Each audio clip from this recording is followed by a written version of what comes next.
Discussion topic হচ্ছে নেফ্রোলজির last পার্টটা। এখানে কিছু ইম্পর্টেন্ট টপিকস আছে। আজকে ক্লাসটা যদি একটু বেশি বড়, সো আমরা ক্লাসে চলে যাই ডিরেক্টলি। আমাদের ফার্স্ট যে টপিক সেটা হচ্ছে রেনাল রিপ্লেসমেন্ট থেরাপি। তাহলে আগের ক্লাসে আমরা ডিসকাশনে বলছিলাম যে সিকেডি পেশেন্টদের ক্ষেত্রে একটা ইম্পর্টেন্ট ট্রিটমেন্ট হচ্ছে রেনাল রিপ্লেসমেন্ট থেরাপি। রেনাল রিপ্লেসমেন্টের মধ্যে কয়েকটা অপশন আছে: haemodialysis, haemofiltration, haemodiafiltration and peritoneal dialysis, and final আছে রেনাল ট্রান্সপ্লান্টেশন। এর মধ্যে কমনলি ইউজ করা হচ্ছে হিমোডায়ালাইসিসটা বেশি ইউজ করা হয় এবং পেরিটোনিয়াল ডায়ালাইসিস এটাও ইউজ করা হয়। এখানে একটা বক্স আছে হিমোডায়ালাইসিস এবং পেরিটোনিয়াল ডায়ালাইসিসের কিছু কম্পারিজন। খুব একটা পরীক্ষা আসে না, জাস্ট একটু রিডিং দেখলে হবে। আমাদের যেটা লাগবে সেটা হচ্ছে indications for dialysis in case of একাই অ্যান্ড সিকেডি। তাহলে একাই এবং সিকেডি পেশেন্টে আমরা কখন কখন ডায়ালাইসিস করবো, এই জিনিসগুলো ইম্পর্টেন্ট, এটা পরীক্ষায় কোশ্চেন আসে। তাহলে কিছু পয়েন্ট আছে। ফার্স্টে uraemia, fluid overload, hyperkalaemia, metabolic acidosis আর কিছু রিলেটিভ ইন্ডিকেশন। এই কন্ডিশনগুলোতে আমাদের রেনাল রিপ্লেসমেন্ট বা ডায়ালাইসিস এটা লাগতে পারে। তাহলে অ্যাকিউট কেসে ইউরেমিয়া কি কি ফিচার্স থাকতে পারে? একটা হচ্ছে যদি ইউরেমিক এনকেফালোপ্যাথি হয় বা ইউরেমিক পেরিকার্ডাইটিস হয়, তাহলে সেই ক্ষেত্রে আমাদের ডায়ালাইসিস লাগবে। ক্রনিক পেশেন্টগুলোর ক্ষেত্রে বা সিকেডি পেশেন্টগুলোর ক্ষেত্রে যদি ইউরেমিক সিনড্রোম থাকে, লাইক অ্যানোরেক্সিয়া, নাউসিয়া, লিথার্জি, এগুলো যদি পারসিস্টেন্ট থাকে, অথবা যদি জিএফআর লেস দেন 10 এর নিচে চলে আসে, তাহলে সাধারণত ইজিএফআর যখন লেস দেন 10 এর নিচে আসে তখন এই সিমটমসগুলো বেশি দেখা দেয়। এরপর ফ্লুইড ওভারলোড, তাহলে এটার ক্ষেত্রে অ্যাকিউট পালমোনারি এডিমা। আর সিকেডি ক্ষেত্রে যদি ইনট্রাক্টেবল ডিপেন্ডেন্ট এডিমা থাকে রেজিস্ট্যান্ট ডায়াবেটিক্স। কারণ সিকেডি পেশেন্ট আমরা usually first line diabetics use করি এডিমা ট্রিটমেন্ট করার জন্য। যদি দেখা যায় ডায়াবেটিক্স দেওয়ার পর রেসপন্স করতেছে না, অথবা সিকেডি পেশেন্ট যদি পালমোনারি এডিমা থাকে বা সিভিয়ার হাইপারটেনশন থাকে, তাহলে সেক্ষেত্রে অনেক সময় ডায়ালিসিস লাগতে পারে। এরপর হচ্ছে হাইপার ক্যালেমিয়া। তাহলে একে পেশেন্টগুলোর ক্ষেত্রে ইউজুয়ালি যদি মোর দ্যান 6.5 থাকে এবং সাথে ইসিজি চেঞ্জ থাকে, স্পেশালি যদি ব্রড কিউআরএস থাকে, তাহলে এই পেশেন্টগুলোর ক্ষেত্রে ডায়ালিসিস লাগতে পারে। আর সিকেডি পেশেন্টগুলোর ক্ষেত্রে ইউজুয়ালি যদি ডায়েটারি কন্ট্রোল এবং মেডিকেল ট্রিটমেন্ট করার পরে পটাশিয়াম কারেকশন না হয়, সেক্ষেত্রে ডায়ালিসিস লাগতে পারে। এরপরে এই অ্যাসিডোসিস দুইটার ক্ষেত্রে সেম। একে ক্ষেত্রে সিভিয়ার অ্যাসিডোসিস থাকে বা সিকেডি ক্ষেত্রে যদি রেজিস্ট্যান্ট টু বাইকম থাকে, সেক্ষেত্রে পেশেন্টের ডায়ালিসিস লাগতে পারে। আদার্স কন্ডিশন আছে bleeding dialysis consider due to uraemia induced platelet dysfunction, অথবা যদি পেশেন্টের ইনট্রাক্টেবল অ্যানিমিয়া থাকে ডেসপাইট এরিথ্রোপয়েটিন আয়রন, অথবা হাইপারফসমিয়া ডেসপাইট বাইন্ডাস। তার মানে এই কেয়ার ক্ষেত্রে ইউজুয়ালি যদি সিগনিফিকেন্ট কমপ্লিকেশনস থাকে, অথবা সিকেডি পেশেন্টগুলোর ক্ষেত্রে যদি মেডিকেল ট্রিটমেন্ট দেওয়ার পর রেসপন্স না করে, লাইক ফার্স্ট লাইন যে ড্রাগগুলো আছে সেই ড্রাগগুলো ইউজ করার পরও রেসপন্স না করে, তাহলে সেক্ষেত্রে ডায়ালিসিস লাগতে পারে। তাহলে dialysis indication in case of একে অ্যান্ড সিকেডি, এটা পরীক্ষায় খুব কমনলি আসে, এটা মুখস্থ করা লাগবে। এরপর হচ্ছে প্রবলেমস উইথ হিমোডায়ালাইসিস। তাহলে আমাদের ডায়ালাইসিস রিলেটেড কি কি কমপ্লিকেশনস হইতে পারে? একটা হইতে পারে ডিউরিং ট্রিটমেন্ট মানে ডিউরিং ডায়ালাইসিস, আর একটা হতে পারে in between dialysis. In between dialysis পেশেন্টের পালমোনারি ইডিমা, ফ্লুইড ওভারলোড হতে পারে, পেশেন্ট ব্রেথলেসনেস প্রেজেন্ট করতে পারে। আর ডিউরিং ট্রিটমেন্ট কি হতে পারে? হাইপোটেনশন হতে পারে, কার্ডিয়াক অ্যারিথমিয়া হতে পারে, haemorrhage, air embolism, dialyser hypersensitivity and systemic sepsis. Dialysis সময় যেহেতু একটা massive amount of fluid remove করা হয়, সো এই পেশেন্টগুলো সাডেন ব্লাড প্রেশার ফল করতে পারে, পেশেন্টের চেস্ট পেইন এবং লেগ ক্র্যাম্পস এগুলো ডেভেলপ করতে পারে। এরপরে এখানে পটাশিয়াম এবং ইলেক্ট্রোলাইট, তারপরে অ্যাসিড বেস এগুলো ইমব্যালেন্স হতে পারে, সেখান থেকে পেশেন্টের কার্ডিয়াক অ্যারিথমিয়া ডেভেলপ করতে পারে। এরপর পেশেন্ট ডায়ালিসিস সময় যেহেতু অ্যান্টিকোয়াগুলেন্ট ড্রাগ ইউজ করা হয়, বিশেষ করে হেপারিন ইউজ করা হয়, সো এখান থেকে পেশেন্টের হেমোরেজ হওয়ার রিস্ক থাকতে পারে। আর পরীক্ষার জন্য বেশি ইম্পর্টেন্ট হচ্ছে ডায়ালাইজার হাইপারসেন্সিটিভিটি। এটা কেন হয়? Due to allergic reaction to dialysis membrane or sterilisation. Dialysis আমরা যে ডায়ালাইজার মেমব্রেন ইউজ করি বা অন্য সাবস্টেন্স ইউজ করি, এগুলোতে যদি অ্যালার্জি থাকে, সেখান থেকে সেন্সিটিভ রিঅ্যাকশন হতে পারে, পেশেন্ট অ্যাকিউট সার্কুলার কোলাপস নিয়ে প্রেজেন্ট করতে পারে। ট্রিটমেন্ট পদ্ধতি কি করতে হবে? ফার্স্ট আমাদের ডায়ালিসিস স্টপ করতে হবে, আর ডিফারেন্ট মেশিন বা ডিফারেন্ট ডায়ালিসিস মেমব্রেন ইউজ করতে হবে।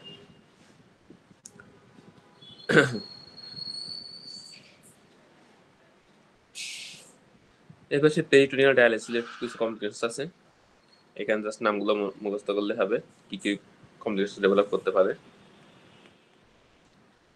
একটা হচ্ছে পেরিটোনাইটিস, তারপর catheter exit site infection, peritoneal membrane থেকে লিকেজ হতে পারে, আল্ট্রাফিল্ট্রেশন ফেইলিয়ার হতে পারে, পেরিটোনিয়াল মেমব্রেন ফেইলিয়ার হতে পারে, আইস ক্লোজিং পেরিটোনিটিস হতে পারে। তাহলে এমসি হিসেবে নামগুলো আসতে পারে কি কমপ্লিকেশনস ডেভেলপ করে। সিঙ্গেল হিসেবে পেরিটোনাইটিসটা ইউজুয়ালি বেশি আসে। তাহলে পেরিটোনিয়াল ডায়ালিসিস পেশেন্টগুলো যদি দেখা যায় সিভিয়ার অ্যাবডোমিনাল পেইন নিয়ে প্রেজেন্ট করছে, এর সাথে সিস্টেমিক ফিচার্স থাকে, তারপর হচ্ছে ক্লাউডি ফ্লুইড থাকে, তাহলে ডায়াগনোসিস হবে পেরিটোনাইটিস। এই ক্ষেত্রে আমাদের ইন্ট্রাপেরিটোনিয়াল অ্যান্টিবায়োটিক্স ইউজ করতে হবে। এর পাশে রেনাল রিপ্লেসমেন্ট থেরাপির মধ্যে সব থেকে বেস্ট অপশন যেটা, সেটা হচ্ছে রেনাল ট্রান্সপ্লান্টেশন। রেনাল ট্রান্সপ্লান্ট করার পরে কিছু কারণে রেনাল যে ট্রান্সপ্লান্ট এটা ডিসফাংশন হইতে পারে বা রিজেকশন হইতে পারে। এটা আমাদের মনে রাখা লাগবে অ্যাকর্ডিং টু ডিউরেশন।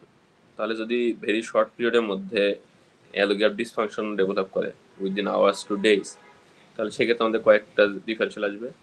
একটা হচ্ছে রেনাল আর্টারি বা ভেইন থ্রম্বোসিস, ইজেট্রিয়াল অ্যানাস্টোমোটিক লিক, তারপর হচ্ছে গ্রাফট ডিসফাংশন, দেন হচ্ছে হাইপার অ্যাকুট রিজেকশন। আর যদি উইদিন উইকস মানে সাব অ্যাকুট প্রেজেন্টেশন হয় বা উইদিন মান্থসের মধ্যে প্রেজেন্ট করে, তাহলে সেক্ষেত্রে আসবে আমাদের অ্যাকুট রিজেকশন, তারপর হচ্ছে বিকে ভাইরাস নেফ্রোপ্যাথি, রেনাল স্টেনোসিস। আর আপনার লং টার্ম যদি ডিসফাংশন হয় সেক্ষেত্রে আমাদের আসবে হচ্ছে ক্রনিক অ্যালোগ্যাপ্ট ইনজুরি, তারপর হচ্ছে ড্রাগ টক্সিসিটি, সেপসিস, আর রিকারেন্স অফ প্রাইমারি ডিজিজ। এগুলো যে কোনো টাইমে ডেভেলপ করতে পারে। যেহেতু রেনাল ট্রান্সপ্লান্ট করার পরে পেশেন্টগুলো ইমিউনোসাপ্রেসিভ ড্রাগ ইউজ করা হয়, সেই পেশেন্টগুলো ইমিউনো কম্প্রোমাইজ থাকে, পেশেন্টের সেকেন্ডারি ইনফেকশন বা সেপসিস রিস্ক থাকে বেশি।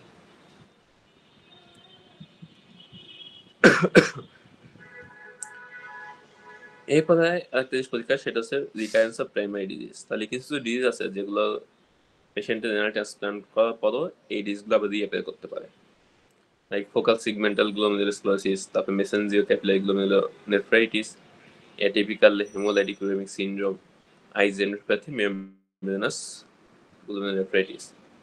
বিশেষ করে গ্লোমেরুলার যে ডিজিজগুলো আছে, বিশেষ করে এফএসজিএস এন্ড এমসিজিএম, এইগুলো রেনাল ট্রান্সপ্লান্ট করার পরও রিকারেন্ট হইতে পারে। এরপর সে রেনাল ট্রান্সপ্লান্টেশন। তাহলে রেনাল রিপ্লেসমেন্ট থেরাপির মধ্যে যে কয়েকটা অপশন আছে, এর মধ্যে বেস্ট লং টার্ম সার্ভাইভাল এবং মোস্ট কস্ট ইফেক্টিভ হচ্ছে রেনাল ট্রান্সপ্লান্টেশন। কন্ডিশন কি? যদি কোনো পেশেন্টের অ্যাক্টিভ ম্যালিগনেন্সি থাকে, ভাস্কুলাইটিস থাকে বা কার্ডিওভাস্কুলার কোমরবিড থাকে, সেক্ষেত্রে ট্রান্সপ্লান্টেশন না করা যেতে পারে। আরেকটা সমস্যা হচ্ছে কিছু কিছু গ্লোমেরুলোনেফ্রাইটিস আছে যেগুলো রিকার করে, যেমন একটু আগে বললাম এফএসজিএস, এমসিজিএন। তাহলে এই কন্ডিশনটাতে এটা হচ্ছে রিলেটিভ একটা কন্ট্রাইন্ডিকেশন, মানে এগুলোতে আমরা যদি ট্রান্সপ্লান্ট করি তাহলে এই ডিজিজগুলো আবার রিপেয়ার করতে পারে। আমরা যখন কোনো পেশেন্টের রেনাল ট্রান্সপ্লান্ট করবো, এর আগে কয়েকটা জিনিস আমাদের ম্যাচিং করতে হবে। এর মধ্যে সব থেকে বেশি ইম্পর্টেন্ট হচ্ছে এবিও ব্লাড গ্রুপ কম্প্যাটিবিলিটি। তাহলে এটা যদি কম্প্যাটিবল না হয় সেক্ষেত্রে তো অ্যাকিউট রিজেকশন হয়ে যাবে, তাহলে এটা হচ্ছে ফার্স্ট। এরপর আমাদের ম্যাচিং করতে হবে এমএইচসি অ্যান্টিজেন ম্যাচিং। এর মধ্যে আমাদের তিনটা বেশি important, HLA A, B and DR. এর মধ্যে সবচেয়ে বেশি ইম্পর্টেন্ট হচ্ছে ডিআর। তাহলে এইচএলএ ডিআর এটা হচ্ছে most important after ABO blood group compatibility. তাহলে পরীক্ষণের সময় কোশ্চেন আসে যে এইচএলএ যে ম্যাচিং বা এমএসসি অ্যান্টিজেন ম্যাচিং এর মধ্যে মোস্ট ইম্পর্টেন্ট কোনটা। তাহলে এটা একবার এমএসসি পরীক্ষা কোশ্চেন আসছিল, option A, B, DR, D এগুলো শব্দ দেওয়া ছিল। তাহলে এগুলোর মধ্যে ডিআর হচ্ছে মোস্ট ইম্পর্টেন্ট। তাহলে যদি শুধু বলে যে ট্রান্সপ্লান্টের ক্ষেত্রে মোস্ট ইম্পর্টেন্ট কোনটা, তাহলে সে এ বিও ব্লাড গ্রুপ কম্প্যাটিবিলিটি, এটা হচ্ছে মোস্ট ইম্পর্টেন্ট। আর এই সেলের মধ্যে সব থেকে বেশি ইম্পর্টেন্ট হচ্ছে এই সেলের ডিআর। তাহলে এই দুইটা জিনিস মনে রাখা লাগবে। এরপর হচ্ছে ইমিউনোসাপ্রেসিভ রেজিমেন।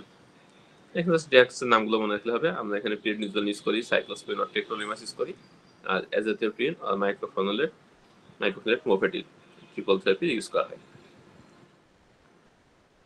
যদি কোনো পেশেন্টে অ্যাকিউট সিরিয়াল রিজেকশন হয় সেক্ষেত্রে আমরা হাই ডোজ স্টেরয়েড ইউজ করি, আর অ্যান্টিবডি মেডিয়েটেড হলে সেক্ষেত্রে আমরা প্লাজমা এক্সচেঞ্জ বা আইভি ইমিউনোগ্লোবিন ইউজ করি। জাস্ট একটু নামগুলো মনে রাখলে হবে।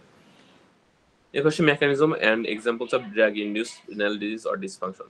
তাহলে বক্সটা অনেক বড় বক্স, অলরেডি আমরা বিভিন্ন ডিজিজ পড়ার সময় এগুলো ডিসকাশন করা হয়েছে। ফার্স্ট আছে হিমোডিনামিক ইমপ্যায়ারমেন্ট করতে পারে কোন কোন ড্রাগ, এনএসআইডি, এস ইনহিবিটর বা এআরবি, তারপর হচ্ছে ডায়াবেটিক্স, রেডিওগ্রাফিক কন্ট্রাস্ট মিডিয়া। তাহলে এগুলো অ্যাকিউট কন্ডিশনগুলোতে আমরা এর আগে ক্লাসে পড়ছিলাম যে ড্রাগগুলো অমিট রাখবো কিভাবে কাজ করে অলরেডি ডিসকাশন করা হয়েছে। এরপর অ্যাকিউট টিউবুলার নেক্রোসিস, এখানে আমরা আগে ক্লাসে কয়েকটা ড্রাগস পড়ছিলাম, এর মধ্যে বেশি ইম্পর্টেন্ট হচ্ছে অ্যামিনোগ্লাইকোসাইড এন্ড অ্যাম্ফোটেরিসিন বি। এরপর যেটা লাগবে হচ্ছে গ্লোমেরুলোনেফ্রাইটিস। তাহলে গ্লোমেরুলোনেফ্রাইটিস এটা পড়া হয়েছে পেনিসিলামাইন, গোল্ড, এগুলো হচ্ছে মেমব্রেন সেপ্টোপ্যাথি করে। এনএসআইডি হচ্ছে মিনিমাল নেফ্রোপ্যাথির সাথে অ্যাসোসিয়েট থাকতে পারে। এরপর অ্যাকিউট ইনস্টাল নেফ্রাইটিস, এটা পড়া হয়েছে NSAID, penicillin, proton pump inhibitor এবং মেসেলেজাইন। তাহলে এই ড্রাগগুলো হচ্ছে অ্যাকিউট ইনস্টাল নেফ্রাইটিস করতে পারে। এরপর হচ্ছে ক্রিস্টাল ফর্মেশন।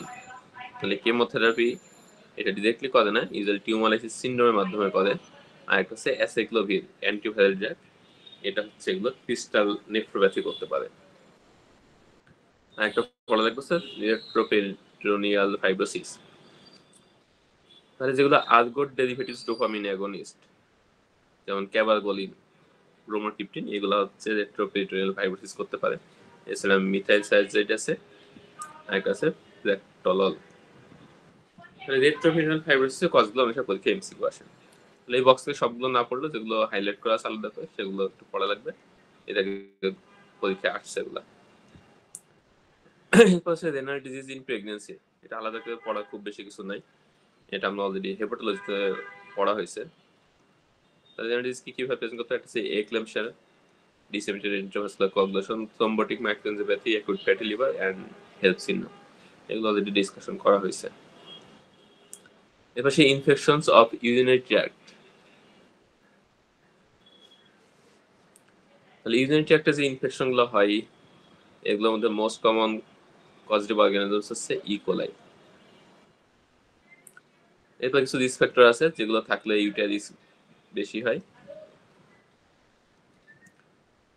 স্পেশালি যদি ইউরিনে স্টেসিস হয়, মানে ইউরিনটা যদি জমা থাকে, সেটা হয়তো আউটফ্লো অবস্ট্রাকশন বা কোনো অ্যানাটমিক্যাল অ্যাবনর্মালিটিস বা নিউরোলজিক্যাল প্রবলেমস বা ফরেন বডি, তাহলে যে কোনো কারণে যদি ইউরিনটা কোনো জায়গায় জমা হয়ে থাকে বা স্টেসে, সেক্ষেত্রে ইউটিআই রিস্কটা বেশি থাকে। তাহলে কজগুলো একটু মুখস্থ করতে হবে।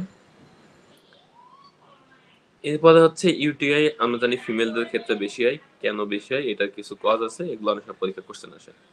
তাহলে ফার্স্ট হচ্ছে ascent of organisms into bladder is easier in case of women. তারপর urethra is shorter and absence of bacterial prostatic secretion and minor urethral trauma from sexual intercourse and transfer bacteria from perineum into bladder. তাহলে এই ধরনের কিছু রিজনের কারণে female পেশেন্টগুলোর ক্ষেত্রে দেখা যায় UTI risk থাকে বেশি। এবার সেই ইউটিআই ক্লিনিক্যাল ফিচার্স কেমন থাকবে, তাহলে এটা ডিপেন্ড করে মেইনলি সাইট অফ ইউরিনারি ট্র্যাক্টের উপরে। তাহলে যদি ব্লাডার বা ইউরেথ্রাতে ইনফ্লামেশন হয়, মানে সিস্টাইটিস বা ইউরেথ্রাইটিস, সেক্ষেত্রে সিমটমস এক রকমের থাকবে। এরপর পাইলোনেফ্রাইটিসের ক্ষেত্রে আলাদা থাকবে, প্রোস্টাইটিসের ক্ষেত্রে ডিফারেন্ট থাকবে। তাহলে পেশেন্টের সিমটমস দেখে আমরা ডিফারেন্সিয়েট করতে পারবো যে পেশেন্টের মেইনলি সাইট অফ ইনফেকশনটা কোথায়। তাহলে কোনো পেশেন্টের সিস্টাইটিস বা ইউরেথ্রাইটিস থাকে, এই পেশেন্টের ক্ষেত্রে ইউজুয়ালি সিমটমস মধ্যে থাকে frequency of micturition, urgency, dysuria, তারপর সুপ্রাপিউবিক পেইন থাকতে পারে। তারপর হচ্ছে intense desire to pass more urine after micturition, এগুলো পেশেন্টের অনেক নন ভিজুয়াল বা ভিজুয়াল হিউমার থাকতে পারে। এখানে যেটা ইম্পর্টেন্ট সেটা হচ্ছে পেশেন্টগুলোর ক্ষেত্রে ইউজুয়ালি সিস্টেমিক সিমটমস থাকে না বা থাকলেও খুবই মাইল্ড থাকে। মানে হচ্ছে আপার ইউরিন ট্র্যাক্ট ইনফেকশন বা পাইলোনেফ্রাইটিসের ক্ষেত্রে কি থাকবে, এই ক্ষেত্রে সিস্টেমিক সিমটমসগুলো অনেক প্রমিনেন্ট থাকবে। লোয়ার ইউটিআই বা সিস্টাইটিস বা ইউরেথ্রাইটিসের ক্ষেত্রে সিস্টেমিক সিমটমসগুলো ইউজুয়ালি লেস প্রিডমিনেন্ট থাকে। আপার ইউটিআইয়ের ক্ষেত্রে এইগুলো ইউজুয়ালি মোর প্রমিনেন্ট থাকে এবং এগুলোর ক্ষেত্রে কমপ্লিকেটেড ইউটিআই রিস্ক থাকে বেশি। সিস্টেমিক সিমটমস হচ্ছে ফিভার, রাইগর্স, ভমিটিং, হাইপোটেনশন, এগুলো হচ্ছে পাইলোনেফ্রাইটিসের ক্ষেত্রে বেশি কমন। কোনো পেশেন্টের যদি এরকম ইউরিনারি ট্র্যাক্ট ইনফেকশনের ফিচার্স থাকে, সাথে যদি এরকম ফিভার, ভমিটিং বা হিমোডিনামিক আনস্টেবল হয়, তাহলে সেক্ষেত্রে পাইলোরিন টেস্ট আমাদের আগে চিন্তা করতে হবে। এর সাথে গার্ডিং, অ্যাবডোমিনাল গার্ডিং বা টেন্ডারনেস থাকতে পারে। This may be an indication for hospitalisation. তাহলে এটা ইম্পর্টেন্ট। ইউটিআই পেশেন্ট অনেক সময় আমরা ওপিডি বেস ট্রিটমেন্ট করতে পারি, কিন্তু যদি কোনো পেশেন্টের পাইলোনেফ্রাইটিস হয় সেক্ষেত্রে আমাদের হসপিটালাইজেশন লাগবে। এরপর যদি কোনো পেশেন্টের পোস্টারাইটিস থাকে, সেক্ষেত্রে পেশেন্টের পেরিনাল পেইন থাকতে পারে, পেইন অন ইজাকুলেশন থাকতে পারে। আর আমরা যদি ডিআরই করি সেক্ষেত্রে পোস্টিক টেন্ডারনেস থাকতে পারে। এরপর আসে ইউজারথাল সিনড্রোম। তাহলে এটা হয় বিশেষ করে ফিমেল পেশেন্টগুলোর ক্ষেত্রে। পেশেন্টে দেখা যাবে ইউজাইটিস বা সিস্টাইটিস, মানে ইউটিআর সিমটমস আছে কিন্তু কোনো ব্যাকটেরিয়া নেই কালচার করলে, মানে কালচারে কোনো ব্যাকটেরিয়া পাওয়া যাবে না। তাহলে এটা কয়েকটা পসিবল এক্সপ্লেনেশন থাকতে পারে। এক্সপ্লেনেশনগুলো আমাদের জানা লাগবে, ট্রিটমেন্ট পারপোজে কাজে লাগবে। তাহলে একটা হইতে পারে infection with organisms not readily cultured by ordinary methods, তাহলে যেগুলো আমরা বলি ফ্যাস্টিডিয়াস ব্যাকটেরিয়া। তাহলে নর্মাল যে কালচার মিডিয়া, এগুলো তো অনেক সময় সব ধরনের ব্যাকটেরিয়ার গ্রোথ হয় না। তাহলে এই ধরনের কোনো ব্যাকটেরিয়া যদি ইনফেকশন হয় তাহলে সেক্ষেত্রে গ্রোথ নাও আসতে পারে। যদি পেশেন্টের ইন্টারমিডিয়েট আর লো কাউন্ট ব্যাকটেরিয়া থাকে, তাহলে ব্যাকটেরিয়া কাউন্ট অনেক কম, যে কারণে গ্রোথ আসে নাই। অথবা হয়তো বা রিয়াকশন টু টয়লেট্রাইজ অর ডিসইনফেক্টেন্টস, অথবা symptoms related to sexual intercourse or postmenopausal atrophic vaginitis.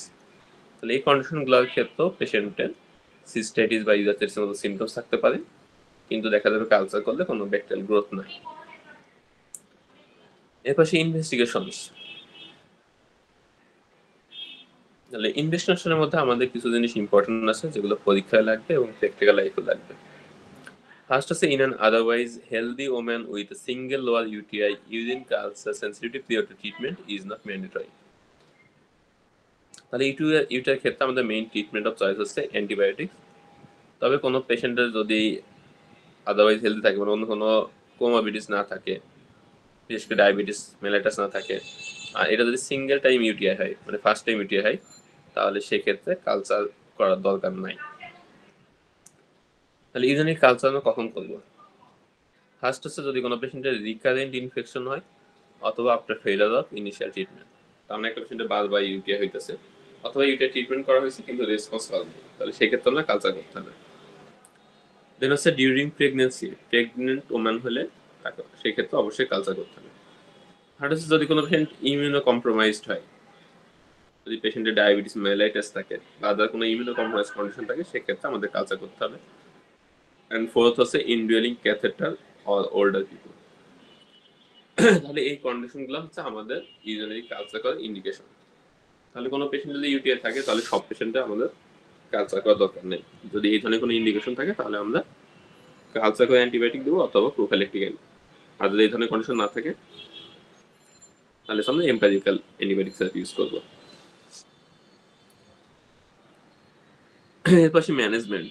তাহলে antibiotics R recommended in all case of proven UTI but not asymptotic bacteria. তাহলে কোনো পেশেন্ট যদি প্রুভেন ইউটিআই থাকে তাহলে তাদেরকে আমরা অ্যান্টিবায়োটিক প্রেসক্রাইব করবো। তবে যদি অ্যাসিম্পটোটিক ব্যাকটেরিয়া থাকে তাদের ক্ষেত্রে অ্যান্টিবায়োটিক দরকার নাই। তাহলে অ্যাসিম্পটোটিক ব্যাকটেরিয়া কখন বলবো এটা আমাদের জানা লাগবে। তাহলে এরপরে বলা আছে asymptotic bacteria more than 10 to the 5 organisms per ml in the urine of apparently healthy asymptomatic patients. তাহলে কোনো একটা পেশেন্টে আমরা দুটি ইউরিন আদেমি করলাম, ইউরিন আদেমি করে দেখা গেল তার অর্গানিজম আছে অনেকগুলা, কিন্তু পেশেন্টের কোনো সিমটমস নেই। অথবা ইউরিনারি কালচার করলাম, সেখানেও দেখা গেল এরকম পেশেন্টের ব্যাকটেরিয়াল গ্রোথ আছে বা পেশেন্টের অনেক পার্সেল যাচ্ছে কিন্তু পেশেন্টের কোনো সিমটমস নেই, তাহলে এই পেশেন্টগুলোর ক্ষেত্রে কোনো অ্যান্টিবায়োটিক ট্রিটমেন্ট লাগবে না। এক্সেপশন কি? Infant, pregnant woman and dose with urinary tract abnormality. তাহলে পেশেন্টের সিমটমস নাই কিন্তু ব্যাকটেরিয়া আছে, এই পেশেন্টগুলো ইন জেনারেল ট্রিটমেন্ট লাগে না। তবে যদি প্রেগনেন্ট হয় বা ইনফ্যান্ট হয় অথবা যদি কোনো ইউরিনারি ট্র্যাক্ট অ্যাবনর্মালিটি থাকে সেক্ষেত্রে ট্রিটমেন্ট লাগবে। এবার ইউটিআই ক্ষেত্রে আমরা যদি ট্রিটমেন্ট করি তাহলে সেক্ষেত্রে ট্রিটমেন্টের চয়েস কি হবে? তাহলে আমাদের ইনিশিয়াল ট্রিটমেন্টের ক্ষেত্রে ফার্স্ট চয়েস হবে নাইট্রোফেন্টাইন অর ট্রাইমিথোপ্রিন। তাহলে এই দুটো ড্রাগের যে কোনো একটা ইউজুয়ালি আমরা চয়েস করি। তবে কোনো পেশেন্টের যদি GFR less than 30 ml per minute per 1.73 metre square body surface area থাকে, তাহলে সেই পেশেন্টগুলোর ক্ষেত্রে ট্রাইমিথোপ্রিম এবং নাইট্রোফুরেন্টাইন ইউজ করা যাবে না। এরপর ট্রাইমিথোপ্রিমের সম্পর্কে আরো দুটো ইনফরমেশন এখানে আছে। একটা হচ্ছে ট্রাইমিথোপ্রিম হাইপার ক্যালেমিয়া করে, আরেকটা হচ্ছে এটা ক্রিয়েটিন লেভেলটাকে বাড়ায়।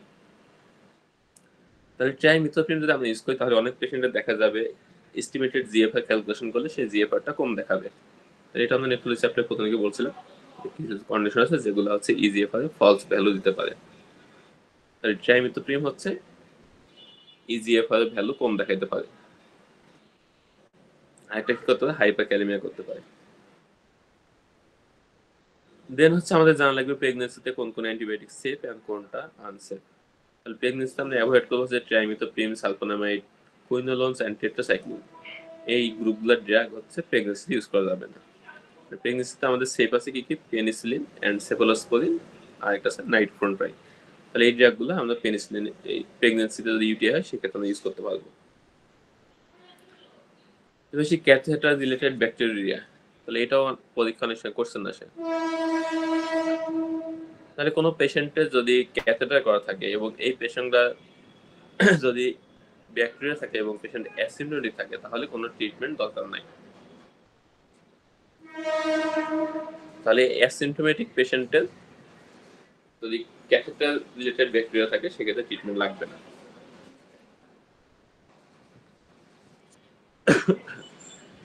যে কোনো পেশেন্টের যদি ক্যাথেটার করা থাকে তাহলে আমাদের খেয়াল রাখা লাগবে যে as soon as possible patient অবশ্যই ক্যাথেটারটা রিমুভ করতে হবে। তাহলে ক্যাথেটার হচ্ছে একটা source of infection for UTI. যদি কোনো পেশেন্ট সিমটোমেটিক থাকে, এর সাথে ব্যাকটেরিয়া থাকে, তাহলে ট্রিটমেন্ট করবো। আর যদি অ্যাসিম্পটোমেটিক থাকে তাহলে ব্যাকটেরিয়া থাকলেও তার ট্রিটমেন্ট দরকার নেই। এরপর অ্যাকিউট পাইলোনেফ্রাইটিস। পাইলোনেফ্রাইটিস আমরা অলরেডি পড়ে ফেলছি যে এখানে পেশেন্টগুলোর ক্ষেত্রে কনস্টিটিউশনাল সিমটমস বা আদার যে সিমটমস গুলো আছে এগুলো আছে বেশি থাকে, সিস্টেমিক সিমটমস গুলো। আর এখানে একটা ক্লাসিক্যাল ট্রায়াড পাইতে পারি আমরা, সেটা হচ্ছে pain, fever and tenderness of kidney. তাহলে এই ট্রায়াডটা থাকলে সেটা আমরা ক্লিনিক্যাল ডায়াগনোস করতে হবে, যেটা অ্যাকিউট পাইলোনেফ্রাইটিস। এর সাথে আমাদের আরো দুইটা জিনিস জানা লাগবে, একটা হচ্ছে এমফাইসেমেটাস পাইলোনেফ্রাইটিস আর একটা হচ্ছে জ্যান্থোগ্রানোমেটাস পাইলোনেফ্রাইটিস। তাহলে এমফাইসেমেটাস পাইলোনেফ্রাইটিস এটা ইউজুয়ালি দেখা যাচ্ছে ডায়াবেটিস মেলিটাস পেশেন্টদের ক্ষেত্রে। তাহলে এখানে নেক্রোটাইজিং পাইলোনেফ্রাইটিস থাকে উইথ গ্যাস ফর্মেশন। আর জ্যান্থোগ্রানোমেটাস পাইলোনেফ্রাইটিস এটা জানা লাগবে কেন, কারণ এটা হচ্ছে ফিচার্সগুলো হচ্ছে রেনাল সেল কার্সিনোমার মতো ফিচার্স প্রেজেন্ট করতে পারে এবং পেশেন্টগুলার নেফ্রেক্টমি লাগতে পারে। এরপর সে রেনাল টিউবারকুলোসিস। তাহলে এক্ষেত্রে পেশেন্টের প্রেজেন্টেশন কেমন থাকবে, ফার্স্ট হচ্ছে টিবির ফিচার্সগুলো থাকতে পারে, like fever, night sweat, weight loss, মানে এই ধরনের জেনারেলাইজ যে কনস্ট্যান্ট সিমটম সেগুলো থাকতে পারে। এর সাথে পেশেন্টের যদি ব্লাডার ইনভলভমেন্ট থাকে সেক্ষেত্রে ফ্রিকোয়েন্সি ডিজুরিয়া এবং সামটাইমস হেমাটোরিয়া থাকতে পারে। আর এখানে একটা ইম্পর্টেন্ট ক্লু থাকে হচ্ছে আমরা যদি ইউরিন এক্সামিনেশন করি সেক্ষেত্রে স্টেরাইল পাইউরিয়া পাইতে পারি। তার মানে ইউরিনের আরএমই করলে আমরা সেক্ষেত্রে দেখবো পাস সেল আছে, কিন্তু কালচার করলে কোনো গ্রোথ পাওয়া যাবে না। তাহলে কোনো পেশেন্টের যদি ক্রনিক ইউটিআই ফিচার্স থাকে, সাথে স্টেরাইল পাইউরিয়া থাকে, সেক্ষেত্রে আমাদের টিউবারকুলোসিস একটা ডিফারেন্সিয়াল রাখতে হবে। এরপর হচ্ছে antibiotic regimen for urinary tract infection in adults. তাহলে কোনো পেশেন্ট যদি সিস্টাইটিস বা ইউরেথাইটিস মানে লোয়ার ইউটিআই থাকে সেক্ষেত্রে আমরা অলরেডি বলছি ফার্স্ট হচ্ছে ট্রাইমিথোপ্রিম এবং নাইট্রোফ্রন্টাইন। আর যদি প্রেগনেন্সির পেশেন্ট হয় সেক্ষেত্রে আমরা নাইট্রোফ্রন্টাইন এবং সেফালোস্পোরিন গ্রুপ এগুলো চয়েস করতে পারি। প্রেগনেন্সির সময় ট্রাইমিথোপ্রিম এবং কুইনোলোন অ্যাভয়েড করতে হবে এবং নাইট্রোফ্রন্টাইন যেটা সেটাও এর টার্মে অ্যাভয়েড করতে হবে। এরপর বাকিগুলো জাস্ট ফার্স্ট লাইন ট্রিটমেন্টে জানলে হবে। পাইলোনেফ্রাইটিস ক্ষেত্রে আমাদের ফার্স্ট আছে সেফালেক্সিন, সিপ্রোফ্লক্সিন। আর এপিডিডাইমলকাইটিস এবং অ্যাকুট প্রোস্টাটাইটিস এগুলোর ক্ষেত্রে আমাদের আছে সিপ্রোফ্লক্সিন। এবার হচ্ছে prophylactic measures to be adopted by women with recurrent UTI. তাহলে কোনো ফিমেল পেশেন্টের যদি রিকারেন্ট ইউটিআই তাহলে সেক্ষেত্রে কিছু জেনারেল বা প্রোফাইলেটিক মেজারমেন্টস নিতে হবে। তাহলে এটা মেইনলি হচ্ছে ক্লিনিক্যাল প্র্যাকটিস যে সময় কাজে লাগে, এই অ্যাডভাইসগুলো পেশেন্টকে দিতে হবে। এরপরে হচ্ছে আমাদের টপিক হচ্ছে রেনাল স্টোন। তাহলে ফার্স্টে আছে predisposing factors for kidney stone. তাহলে কি কি ফ্যাক্টরস থাকলে কিডনি স্টোনের রিস্কটা বেশি থাকে। তাহলে এটা এমসিকিউ জন্য মুখস্থ করতে হবে, এখানে খুব বেশি বোঝার কিছু নাই। দুইটা জিনিস এখানে ইম্পর্টেন্ট, একটা হচ্ছে ileal disease or dissection increases oxalate absorption and urinary excretion. তাহলে কোনো পেশেন্টের যদি আইলিয়াম ডিসেকশন করা থাকে অথবা আইলিয়ামে কোনো প্যাথোলজি থাকে, বেশি টার্মিনাল আইলিয়ামে, এই পেশেন্টগুলোর ক্ষেত্রে অক্সালেট স্টোন ফর্মেশনের রিস্ক থাকে বেশি। তাহলে এটা মেকানিজম আমরা গ্যাস্ট্রোতে ডিসকাস করছি। আর একটা হচ্ছে টাইপ 1 রেনাল টিউবুলার অ্যাসিডোসিস বা ডিস্টাল রেনাল টিউবুলার অ্যাসিডোসিস, এই পেশেন্টগুলোর ক্ষেত্রে রেনাল স্টোন ফর্মেশন রিস্ক থাকে বেশি। তাহলে এই দুটো আলাদা করে মনে রাখা লাগবে, কারণ এই দুটাতে সিঙ্গেল বেস্ট কোশ্চেন আসে। এরপর কম্পোজিশন অফ রেনাল স্টোন, এখান থেকে দুইটা জিনিস জানা লাগবে। একটা হচ্ছে মোস্ট কমন হচ্ছে ক্যালসিয়াম অক্সালেট স্টোন, সেকেন্ড হচ্ছে স্ট্রোভাইট। স্ট্রোভাইটের কম্পোজিশন এটা পরীক্ষা আসে, এখানে কি থাকে ম্যাগনেসিয়াম অ্যামোনিয়াম ফসফেট, এবং এটা ইউজুয়ালি অ্যাসিড থাকে ইউরিনারি ইনফেকশন, এবং অর্গানিজম হচ্ছে প্রোটিয়াস মিরাবিলিস। তাহলে এইটার সাথে বেশি অ্যাসিড থাকে, এটা অনেক পরীক্ষার কোশ্চেন আসে। এরপর আসি ইউজোলিথিয়াসিস, এখান থেকে আমরা অলরেডি পড়ে ফেলছি যে মোস্ট কমন হচ্ছে ক্যালসিয়াম অক্সালেট স্টোন। ডেভেলপিং কান্ট্রিতে ব্লাড স্টোনটা বেশি কমন, আর ডেভেলপ কান্ট্রিজতে রেনাল স্টোনটা বেশি কমন। এরপর হচ্ছে স্ট্রাগহন ক্যালকুলাই বা স্ট্রোভাইট, এখানে হচ্ছে ইউজুয়ালি অ্যাসিড থাকে ইনফেকশনের সাথে, আমরা অলরেডি পড়ছি প্রোটিয়াস ইনফেকশন, আর কম্পোজিশন হচ্ছে ম্যাগনেসিয়াম অ্যামোনিয়াম ফসফেট। এরপর সেই নেফ্রোক্যালসিনোসিস, তাহলে এই ক্ষেত্রে কি হয় deposition of calcium throughout the renal parenchyma. কি কজ আছে রেনাল টিউবুলার অ্যাসিডোসিস, টাইপ 1 বা distal renal tubular acidosis, hyperparathyroidism, vitamin D intoxication, আর একটা হচ্ছে রেনাল টিউবারকুলোসিস। তাহলে এটা অনেক পরীক্ষায় এমসিকিউ আসে, causes of nephrocalcinosis. Clinical features এটা ডিপেন্ড করে মেইনলি হচ্ছে সাইট অফ স্টোন ফর্মেশন। কোনো পেশেন্ট যদি রেনাল স্টোন থাকে সেক্ষেত্রে পেশেন্টের প্রেজেন্টেশন থাকতে পারে pain, haematuria, UTR, urinary tract obstruction. যদি কোনো পেশেন্টের ইউরেটিক কলিক থাকে, এই পেশেন্টগুলোর ক্ষেত্রে severe loin to groin pain থাকতে পারে। তাহলে পেইনটা থাকে ইউজুয়ালি লোইনে, আর এটা দিয়ে রেডিয়েট করে around the flank to groin, open into testis or labium in sensor distribution of first lumbar nerve. Usually আমরা বলি লোইন টু গ্রোইন পেইন। তাহলে কোনো পেশেন্ট যদি এই ধরনের কলিকি পেইন থাকে, সাথে হেমাচুরিয়া থাকে, তাহলে সেটা ইন্ডিকেট করে পেশেন্টের কোনো একটা স্টোন আছে, সেটা হইতে পারে রেনাল স্টোন বা ইউরেটিক স্টোন। আর এই পেশেন্টগুলো ইউজুয়ালি রেস্টলেস থাকে,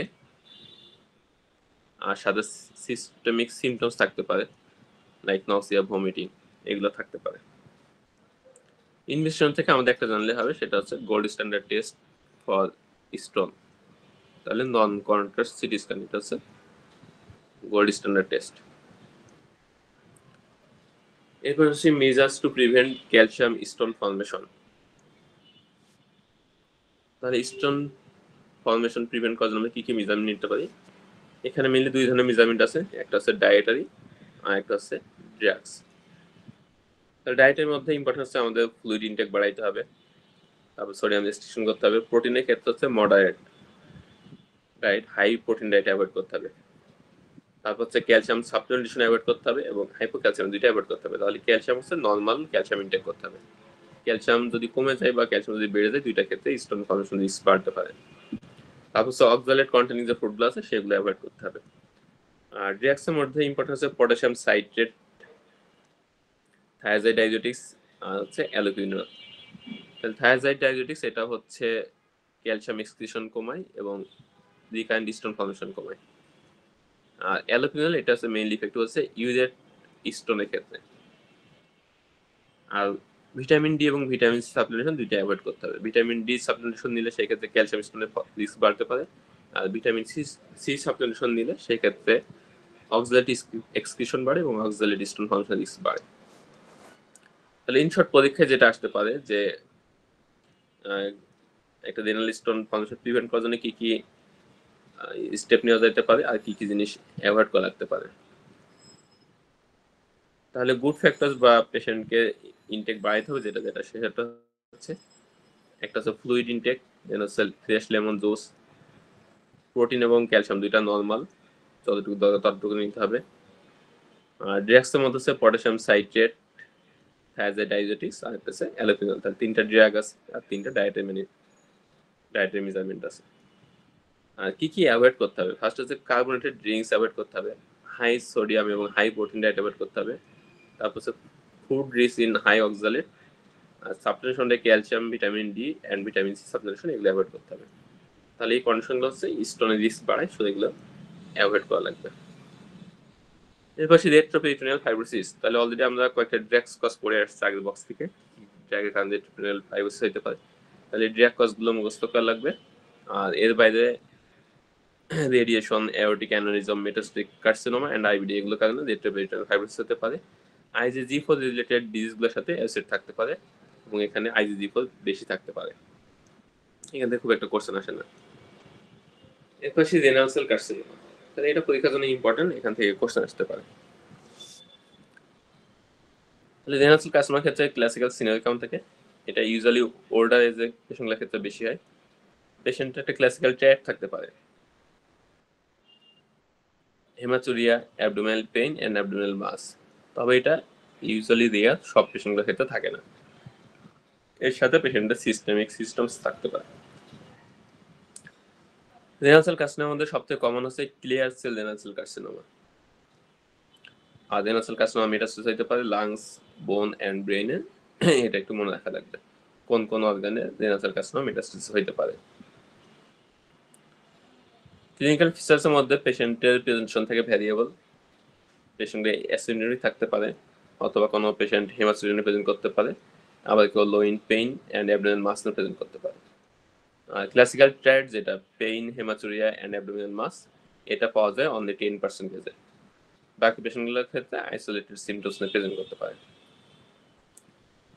আর এই পেশেন্টগুলোর ক্ষেত্রে কিছু সিস্টেমিক সিমটমস বা সিস্টেমিক ফিচার্স থাকতে পারে ডিউ টু প্যানিওপ্লাস্টিক ফিচার্স।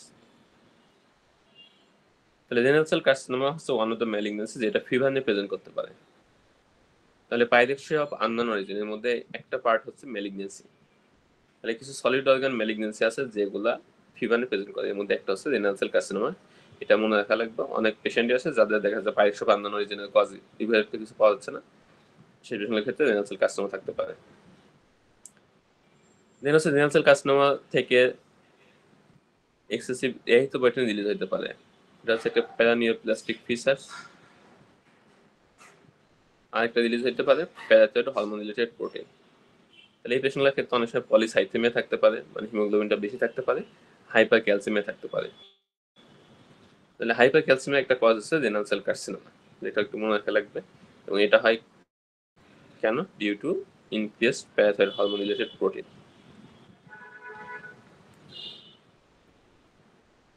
তাহলে রেনাল সেল কার্সিনোমা অনেক সময় অ্যাটিপিক্যাল প্রেজেন্টেশন থাকতে পারে। এটা পাইরেক্সিয়া অফ আননোন অরিজিন অথবা অনেক সময় নিউরোপ্যাথি নিয়ে প্রেজেন্ট করতে পারে। তাহলে এগুলো হচ্ছে অ্যাটিপিক্যাল প্রেজেন্টেশন। আর টিউমার থেকে আমরা অলরেডি বলে ফেলছি কিছু সাবস্টেন্স রিলিজ হয়, ইরাইথ্রোপয়েটিন, প্যারাথাইরয়েড হরমোন রিলেটেড প্রোটিন, আর এর বাইরে রেনিন এবং গোনাডোট্রপিন রিলিজ হতে পারে। তাহলে এটা অনেক সময় পরীক্ষা কোশ্চেন আসে, তো what are the substances released by renal cell carcinoma. Management খুব একটা দরকার নেই এখান থেকে। এর পাশে ইউরোথেলিয়াল টিউমার্স। তাহলে ইউরোথেলিয়াল টিউমার্স গুলো অ্যাপিয়ার করে কোথা থেকে? ফ্রম ট্রানজিশনাল এপিথেলিয়াম বা ইউরোথেলিয়াল সেল। এই টিউমারগুলো সবথেকে কমন সাইট হচ্ছে ব্লাডার, এবং এগুলা ইউজুয়ালি হয় ম্যালিগনেন্সি, যেটাকে আমরা বলি ইউরোথেলিয়াল সেল ক্যান্সার বা ট্রানজিশনাল সেল ক্যান্সার। আরেকটা হতে পারে স্কোমাস সেল কার্সিনোমা, যেটা হয় ডিউ টু ক্রনিক ইনফ্লামেশন।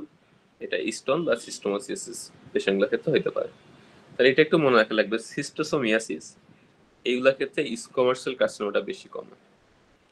আর আদার্স অন্যান্য পেশেন্টগুলোর ক্ষেত্রে অ্যাডিনোকার্সিনোমাটা বেশি কমন, বা ট্রানজিশনাল সেল কার্সিনোমা এটা বেশি কমন।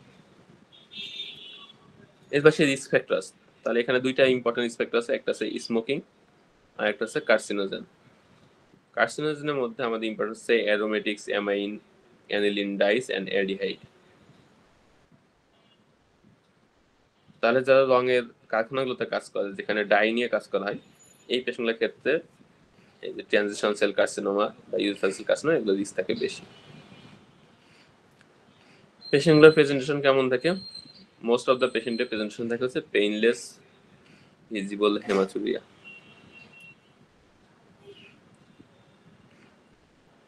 এর পাশে ইউরিনারি ইনকন্টিনেন্স, তাহলে এটাও পরীক্ষার জন্য খুবই ইম্পর্টেন্ট।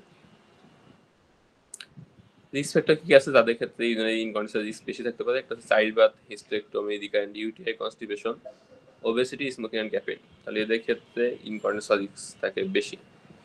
ইনকন্টিনেন্সের কয়েকটা টাইপ আছে, এর মধ্যে পরীক্ষায় বেশি ইম্পর্টেন্ট হচ্ছে স্ট্রেস ইনকন্টিনেন্স, তারপর হচ্ছে urge incontinence and overflow incontinence. এই তিনটা বেশি আসে। আর এর বাইরে একটা আছে কন্টিনিউয়াল ইনকন্টিনেন্স। স্ট্রেস ইনকন্টিনেন্স কখন হবে? এখানে ইউরিনের লিকেজ হবে যখন পেশেন্টের এক্সট্রা স্ট্রেস পড়বে।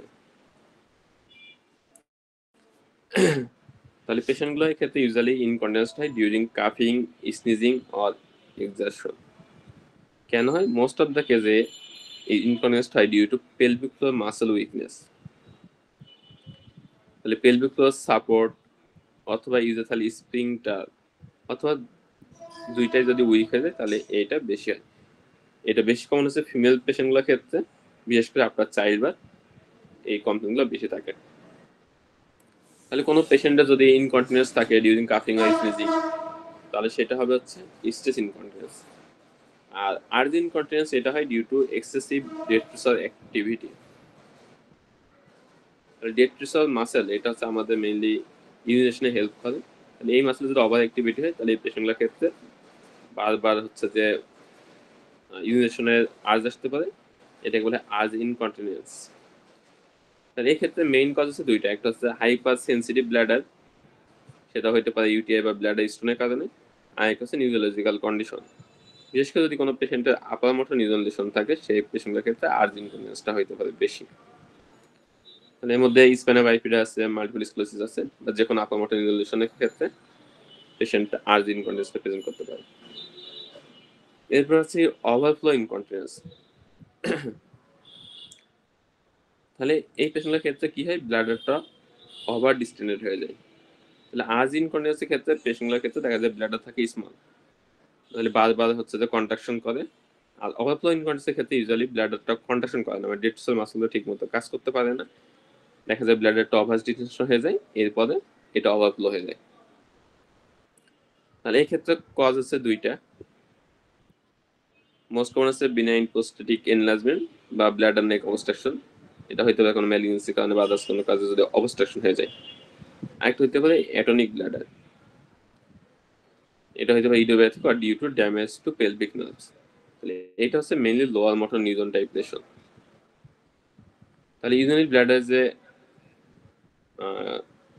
নার্ভ সাপ্লাই আছে, এটা যদি আপার মোটর নিউরন লেশন হয় তাহলে সেক্ষেত্রে ইউজুয়ালি আজ ইনকন্টিনেন্স ডেভেলপ করে, আর যদি লোয়ার মোটর নিউরন লেশন হয় সেক্ষেত্রে ওভারফ্লো ইনকন্টিনেন্স ডেভেলপ করে। আরেকটা ডেভেলপ করতে পারে কন্টিনিউয়াল ইনকন্টিনেন্স, এটা ইউজুয়ালি ডেভেলপ করে as a result of fistula, এটা খুব একটা পরীক্ষা আসে না।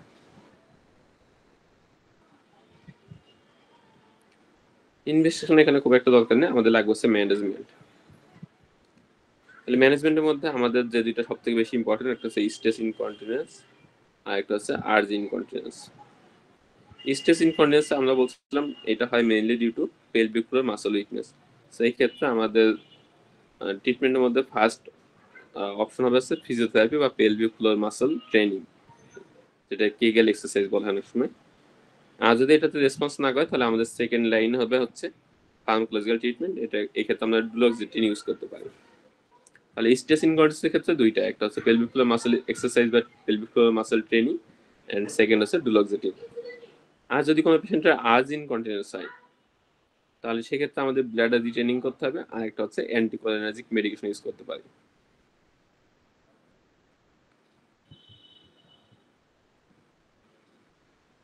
এর পাশে benign prostatic enlargement and prostatic carcinoma, তাহলে এই দুইটা ক্ষেত্রে মোটামুটি প্রেজেন্টেশন সিমিলার থাকে। ইউজুয়ালি পেশেন্টের কিছু ভয়েডিং সিনড্রোমস থাকে, স্ট্রেস সিনড্রোমস থাকতে পারে, আর একটা হচ্ছে ইউরিনারি রিটেনশন হতে পারে। ভয়েডিং সিনড্রোমস মধ্যে পেশেন্টের হেজিটেন্সি থাকতে পারে, পোর ইউরিনারি ফ্লো থাকতে পারে, আর একটা সেন্সেশন অফ ইনকমপ্লিট এমটি, মানে পেশেন্টের প্রস্রাব করার পরও মনে হবে যে তার এখনো কিছুটা প্রস্রাবটা ঠিক মতো ক্লিয়ার হয়নি। আরেকটা করি পেশেন্টের ফ্রিকোয়েন্সি আর্জেন্সি থাকতে পারে, আর্জ ইনকন্টিনেন্স থাকতে পারে। তো বেশিরভাগ ক্ষেত্রে পেশেন্ট দেখা যায় যে ওভারফ্লো ইনকন্টিনেন্স থাকে। আর কি থাকতে পারে প্রেজেন্টেশনের মধ্যে অ্যাকিউট আর ক্রনিক ইউরিনারি রিটেনশন থাকতে পারে। তাহলে বিপিএইচ এবং কোস্টিকাসন দুইটা ক্ষেত্রে মোটামুটি প্রেজেন্টেশনটা সিমিলার থাকে। তাহলে এখানে ডিআরই ফাইন্ডিংসটা খুবই ইম্পর্টেন্ট। তাহলে বিনাইন প্রোস্টেটিক এনলার্জমেন্টের ক্ষেত্রে আমরা যদি ডিআরই করি তাহলে সেক্ষেত্রে দেখবো prostatic enlargement with smooth prostate gland. আর যদি প্রোস্টেটিক কার্সিনোমার ক্ষেত্রে আমরা দেখি তাহলে এই ক্ষেত্রে কি পাওয়া যাবে, প্রোস্টেটে পাওয়া যাবে হচ্ছে নোডুলার শেপ, স্টোনি হার্ড এবং মিডিয়ান সালকাস, যেটা এই মিডিয়ান সালকাসটা লস থাকবে। তাহলে ডিআরই ফাইন্ডিংসটা এখানে ইম্পর্টেন্ট। ট্রিটমেন্টের ক্ষেত্রে বিনাইন প্রোস্টেটিক হাইপোপ্লাসিয়ার ক্ষেত্রে যদি কোনো পেশেন্ট অ্যাকিউট রিটেনশনে প্রেজেন্ট করে তাহলে সেক্ষেত্রে তো আমাদের ইমিডিয়েট ক্যাথেটারাইজেশন করতে হবে। আদারওয়াইজ ফার্স্ট লাইন ট্রিটমেন্ট হচ্ছে আমাদের আলফা ব্লকার ট্যামসিলোসিন নামে পাওয়া যায় যেটা। তাহলে এটা হচ্ছে ব্লাডার নেকের যে অবস্ট্রাকশন আছে এটা রিলিভ করতে হেল্প করে। আর যদি কোনো পেশেন্ট প্রোস্টেট সাইজ অনেক বড় থাকে, মোর দ্যান 30 গ্রাম অথবা পিএইচ লেভেল বেশি থাকে, তাহলে সেক্ষেত্রে আমরা আলফা ব্লকের সাথে 5 আলফা রিডাক্টেজ ইনহিবিটর ইউজ করতে পারি, দুইটা কম্বিনেশন ইউজ করতে পারি। তাহলে মেইনলি ফার্স্ট লাইন ট্রিটমেন্ট যেটা এটা বেশি আসে, আলফা ব্লকার ট্যামসিলোসিন এটা আমরা ইউজ করতে পারি। প্রোস্টেটিক কার্সিনোমা ক্ষেত্রে প্রেজেন্টেশনটা আমরা বললাম অলরেডি, এটা প্রেজেন্টেশন বিপিএস এর মতোই। এখান থেকে যেটা মনে রাখা লাগবে সেটা হচ্ছে এটা মেটাস্টেসিস সাইড। তাহলে এটা মেইনলি মেটাস্টেসিস করা হচ্ছে বোনে, স্পেশালি লাম্বার স্পাইন এবং পেলভিস, এই জায়গাগুলোতে বেশি মেটাস্টেসিস হয়। ট্রিটমেন্ট এখানে খুব একটা দরকার নাই, এখান থেকে ট্রিটমেন্ট ইউজুয়ালি আসে না। তবে যারা এমআরসি পরীক্ষা দিবেন তাদের ক্ষেত্রে দুইটা ড্রাগসের নাম মনে রাখা লাগবে, একটা হচ্ছে অ্যান্ড্রোজেন রিসেপ্টর ব্লকার আর একটা হচ্ছে গোনোট্রপিক রিলিজিং হরমোন অ্যানালগ। তাহলে এই ড্রাগগুলোর নাম অনুসারে পরীক্ষা আসে। এরপর আসি টেস্টিকুলার টিউমার। তাহলে প্রোস্টেটিক কার্সিনোমা যেটা, এটা ইউজুয়ালি হয় ওল্ডার পেশেন্টগুলোর ক্ষেত্রে, রেনাল সেল কার্সিনোমা বা অন্যান্য যে কোনো ম্যালিগনেন্সি ইউজুয়ালি ওল্ডার এজের পেশেন্টগুলোর ক্ষেত্রে বেশি হয়। তবে এক্ষেত্রে একটু এক্সেপশন হচ্ছে টেস্টিকুলার টিউমার, এগুলো হচ্ছে ইয়ং পেশেন্টগুলোর ক্ষেত্রে বেশি হয়, বিটুইন 20 and 40 ইয়ার্স। তাহলে ইয়ং পেশেন্টগুলোর ক্ষেত্রে যে ম্যালিগনেন্সিগুলো বেশি হয় সেগুলো একটু আলাদা করে মনে রাখা লাগবে। টেস্টিকুলার টিউমারগুলো থেকে অনেক কিছু বায়োকেমিক্যাল মার্কার রিলিজ হতে পারে, যেমন আলফা ফিটোপ্রোটিন, বিটা হিউম্যান কোয়ান্টিক গ্লোটোপিন। তাহলে এই টিউমারগুলোর ক্ষেত্রে ডায়াগনোসিস, ট্রিটমেন্ট বা রেসপন্স দেখার জন্য আমরা এইগুলো মার্কার হিসেবে ইউজ করতে পারি। এটা অনেক সময় পরীক্ষা কোশ্চেন আসে যে রেস্টিকুলার টিউমার মার্কার কি কি আছে, একটা হচ্ছে আলফা ফিটোপ্রোটিন, একটা হচ্ছে বিটা হিউম্যান কোয়ান্টিক গ্লোটোপিন। টেস্টিকুলার যে টিউমার আছে এর মধ্যে মোস্ট কমন হচ্ছে সেমিনোমা এবং non seminomatous germ cell tumour. তাহলে এগুলো হচ্ছে 85% of all tumors of testis. Seminoma, non seminomas germ cell tumour আর একটা হচ্ছে লেডিস সেল টিউমার্স। এখান থেকে আমাদের অল্প কিছু ইনফরমেশন লাগবে। ফার্স্ট হচ্ছে সেমিনোমা। সেমিনোমাগুলো ইউজুয়ালি মেটাস্টেসিস হয় লাংসে। তাহলে অলরেডি আমরা কয়েকটা ম্যালিগনেন্সি পড়ে ফেলছি যেগুলো লাংসে মেটাস্টেসিস হয়। তাহলে এখান থেকে কোশ্চেন দুইভাবে আসতে পারে, একটা আসতে পারে সেমিনোমা কোথায় মেটাস্টেসিস করে, অথবা কোশ্চেন আসতে পারে যে লাংসে যে সেকেন্ডারিগুলো বা সেকেন্ডারি মেটাস্টেসিস হয় এগুলো কোন কোন অর্গান থেকে আসতে পারে। তাহলে কোনো পেশেন্ট যদি আমরা লাংসের সেকেন্ডারি মেটাস্টেসিস চিন্তা করি তাহলে এই পেশেন্টের ক্ষেত্রে অবশ্যই টেস্টিস এক্সামিনেশন করতে হবে যে সেখানে কোনো ম্যালিগনেন্সি আছে কিনা। আর হচ্ছে লেডিক সেল টিউমার, সেটা ইম্পর্টেন্ট কেন, কারণ এখান থেকে ইস্ট্রোজেন সিক্রেশন হয় এবং পেশেন্টগুলো গাইনোকমেশিয়া করতে পারে। তাহলে আমরা যখন এন্ডোক্রাইনোলজি পড়ছিলাম তখন গাইনোকমেশিয়া কজের মধ্যে একটা ইম্পর্টেন্ট কজ ছিল টেস্টিকুলার টিউমার। টেস্টিকুলার টিউমার মধ্যে লেডিক সেল টিউমারগুলো গাইনোকমেশিয়া করতে পারে। ক্লিনিক্যাল ফিচার্সে পেশেন্টরা ইউজুয়ালি প্রেজেন্টেশন করে হচ্ছে পেইনলেস টেস্টিকুলার লাম্প নিয়ে, কিছু পেশেন্টে পেইনফুলও থাকতে পারে। কোনো পেশেন্টে যদি আমরা টেস্টিকুলার টিউমার সাসপিশিয়াস করি তাহলে সেক্ষেত্রে অবশ্যই আল্ট্রাসাউন্ড ইমেজিং করতে হবে। তাহলে all suspicious scrotal lump should be image by ultrasound. তাহলে এক্ষেত্রে আমাদের ফার্স্ট লাইন টেস্ট হচ্ছে আল্ট্রাসাউন্ড। আর আমরা হচ্ছে টিউমার মার্কগুলো দেখতে পারি, আলফা ফিটোপ্রোটিন, বিটা ইসিজি। ট্রিটমেন্টের ক্ষেত্রে আমাদের ফার্স্ট লাইন ট্রিটমেন্ট হচ্ছে সার্জিক্যাল ইনগুইনাল অর্কিটেক্টমি। আর কিছু পেশেন্টের ক্ষেত্রে কেমোথেরাপি লাগতে পারে। এখান থেকে যেটা ইম্পর্টেন্ট সেটা হচ্ছে সেমিনোমা সার্ভাইভাল রেট। তাহলে এই পেশেন্টগুলোর ক্ষেত্রে প্রগনোসিস খুবই ভালো, 5 year সার্ভাইভাল রেট হচ্ছে 90 to 95%। তাহলে কিছু কিছু ম্যালিগনেন্সি বা টিউমার আছে যেগুলোর প্রগনোসিস ভালো, এই টিউমারগুলো আলাদা করে জানা লাগবে কোন টিউমারগুলো প্রগনোসিস বেশি ভালো আর কোনগুলো প্রগনোসিস বেশি খারাপ। এরপর হচ্ছে আমাদের ফাইনাল টপিক, সেটা হচ্ছে ইরেকটাইল ডিসফাংশন। ইরেকটাইল ডিসফাংশনের মেইন কজ হচ্ছে তিনটা। একটা হচ্ছে সাইকোলজিক্যাল, দেন হচ্ছে নিউরোপ্যাথিক অ্যান্ড ভাস্কুলার।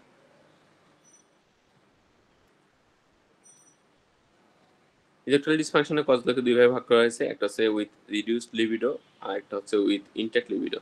রিডিউস লিবিডোর মধ্যে আছে hypogonadism, depression and advance CKD আর দোজ অন ডায়ালাইসিস। আর ইনট্যাক্টের মধ্যে আছে সাইকোলজিক্যাল প্রবলেমস ইনক্লুডিং অ্যাংজাইটি, তারপর হচ্ছে ভাস্কুলার ইনসাফিসিয়েন্সি, যেটা অ্যাথেরোস্ক্লেরোসিস পেশেন্টগুলোর ক্ষেত্রে হতে পারে। তারপর হচ্ছে নিউরোপ্যাথি যদি থাকে কোনো পেশেন্টের, ডায়াবেটিস মেলিটাস, অ্যালকোহল বা মাল্টিপল স্ক্লেরোসিস, যে কোনো কাজে নিউরোপ্যাথি হলে পেশেন্টগুলোর ক্ষেত্রে ডিসফাংশন থাকতে পারে। আর দুইটা ড্রাগস আমাদের মনে রাখা লাগবে, একটা হচ্ছে বিটা ব্লকার, একটা হচ্ছে থায়াজাইডাইউরেটিক্স। ইনভেস্টিগেশনের মধ্যে আন্ডারলাইন কোনো প্যাথোলজি আছে কিনা সেটা ইভ্যালুয়েশন করার জন্য আমাদের পেশেন্টের blood glucose, lipid, prolactin, testosterone and LH and FSH এই টেস্টগুলো করে দেখতে হবে। পেশেন্টের ডায়াবেটিস, হাইপারলিপিডেমিয়া, তারপর প্রোল্যাকটিনোমা, হাইপোগোনাডিজম এগুলো এক্সক্লুড করতে হবে। আর ট্রিটমেন্টের মধ্যে ফার্স্ট লাইন ট্রিটমেন্ট হচ্ছে ফসফোডাইএস্টার 5 ইনহিবিটর, এর মধ্যে আছে সিলডেনাফিল, তারপর আছে টেডালাফিল, এই ইউজগুলো, এটা হচ্ছে আমাদের ফার্স্ট লাইন ট্রিটমেন্ট। এখান থেকে পরীক্ষা যেটা আসে সেটা হচ্ছে সিলডেনাফিল, এই ড্রাগগুলো অন্য কোন ড্রাগের সাথে ইউজ করা যাবে না। তাহলে আদার যে নাইট্রিক অক্সাইড ডোনার ড্রাগ আছে যেমন গ্লিসাইড ট্রাইনাইট্রেট, তাহলে এই ড্রাগগুলোর সাথে ফসফোডাইএস্টার 5 ইনহিবিটর এগুলো ইউজ করা যাবে না, এটা কন্ট্রাইন্ডিকেটেড। এই দুটো একসাথে ইউজ করলে কি সমস্যা হবে? সিভিয়ার হাইপারটেনশন হতে পারে। তো এটা এমএসসি পরীক্ষাগুলোতে অনেক কোশ্চেন আসে, যখন একটা পেশেন্টের দেখা যায় যে ডিসফাংশন আছে, পেশেন্টের সিলডেনাফিল প্রেসক্রাইব করা হচ্ছে, আদার্স কোনো ড্রাগ কোনটার সাথে এটা কন্ট্রাইন্ডিকেটেড। তাহলে আদার্স যে ভেসোডাইলেটস বা স্পেশালি নাইট্রিক অক্সাইড ডোনার যে ড্রাগগুলো আছে যেমন গ্লিসাইড ট্রাইনাইট্রেট, এই ড্রাগগুলোর সাথে সিলডেনাফিল ইউজ করা যাবে না।